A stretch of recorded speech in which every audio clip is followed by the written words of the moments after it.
Well, it's been a while since we've done one of these dual videos at the hip. Yeah, a lot of these topics aren't really the biggest thing in the world, so I decided to combine them, and it's like, okay, fine, like, we can make one video talking about 2 or 3 things, rather than 2 or 3 separate videos where we drag the entire thing on for 8 or 10 minutes. Let's talk about the Montreal Canadiens. Let's talk about the Detroit Red Wings. Both teams have made some roster moves. Both teams have some interesting talking points to respond to with these roster moves.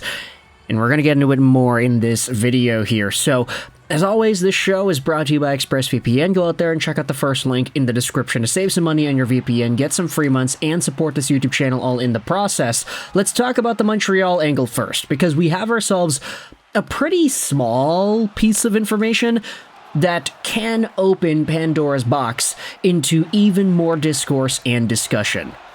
So, take a look at this. The Montreal Canadiens have recalled forward Owen Beck from the Laval Rocket. And, you know Kent Hughes, right? He's wheeling and dealing. He's one of the more active GMs in the NHL when it comes to shopping the market, when it comes to making these trades. Obviously, Owen Beck from Laval to Montreal is not a trade.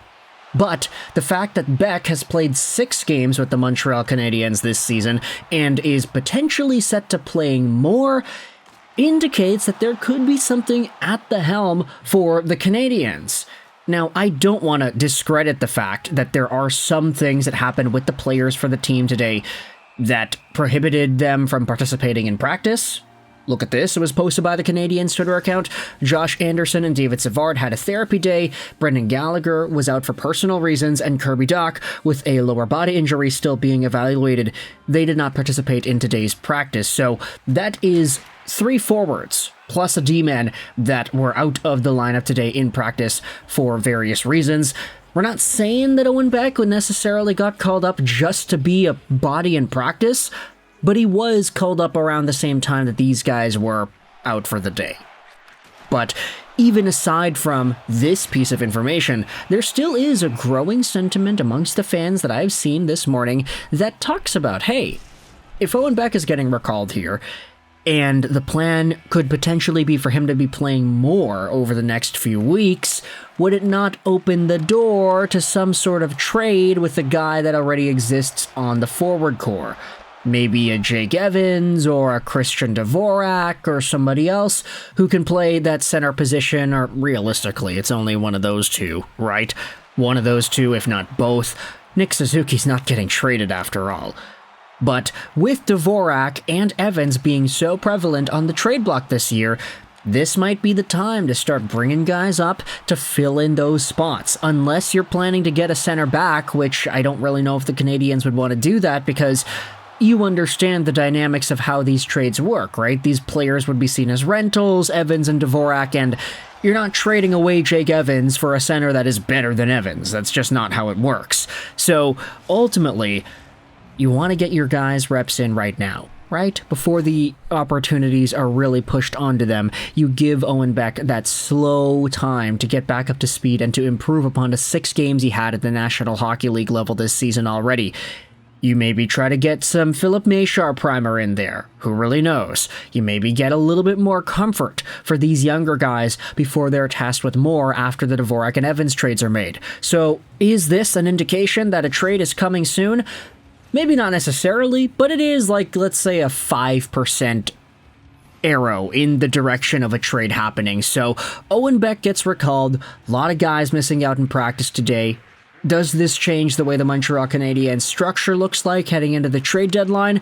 Maybe just very slightly, but I did want to go out there and talk about it in this video anyway. Now, let's go over onto my third favorite team, because we did have ourselves some extra roster moves that were made today.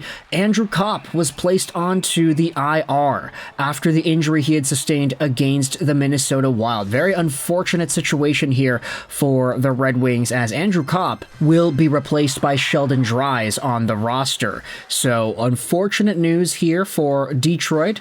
Pretty good news, I'd say, for Sheldon Dries. He was always a pretty good player in the AHL, both in the Vancouver and Detroit systems. And Dries, when he was in Vancouver for the past few years, he would oddly enough get some pretty big opportunities. Like, he was on the power play and they actually utilized him in a meaningful role. He's a lot more of an energy type guy with some offensive flair. He doesn't really have the poise to pull it off at the National Hockey League level, but he isn't a total dud. He's a guy that's going to come into the Detroit Red Wings roster, and if he can play some sort of a Tyler Mott-esque game, you're happy with that. So, nice to see Sheldon Dries getting an opportunity here with the Red Wings. Who knows if he's actually going to play, but still, he's got to be on the lineup somehow, right? Now, aside from that, there was another piece of info that I think we have to dive into, and it relates to the Red Wings as well as Trevor Zegras. Earlier today, it was announced that Zegras will have a hearing for interference against Detroit's Michael Rasmussen. This was a really big deal because Zegras made a very big check to the head of Michael Rasmussen, and it was ugly. Really ugly. They saw it on the slow-mo replay. We saw the commentators all kind of revel in pain. Oh yeah, you can't do that. That's a bad hit. And honestly, like, I know Trevor Zegras has that reputation for being a guy the NHL marketed a ton a few years ago. Super skilled guy, Michigan goals, etc. He was on top of the world for a few years. But the season's been really tough for him. The last season has been very tough for him too. And we've always been talking about how the Anaheim Ducks, with their focus on Mason McTavish, Leo Carlsson, Cutter Gauthier, a lot of these bigger guys that are more physically inclined, we always talked about how Trevor Zegras just doesn't fit that mold that Pat Verbeek wants for his hockey teams. So, ultimately, this is the one time that Trevor Zegras goes out there and delivers a big physical hit, and it's one of the worst ones you could give. It's a check to the head to Michael Rasmussen, and guess what? He's not traveling with the team now. It was just announced earlier this morning. So, yeah, actions have consequences, man.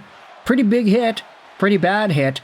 The player is out in Rasmussen. Trevor Zegras is also going to be getting a hearing, so I know a lot of Wings fans, their blood was boiling after that hit in yesterday's Detroit and Anaheim game. By the way, big name coming out to score the overtime winner, Patrick Kane, baby. Absolutely putting the franchise on his back in overtime once again.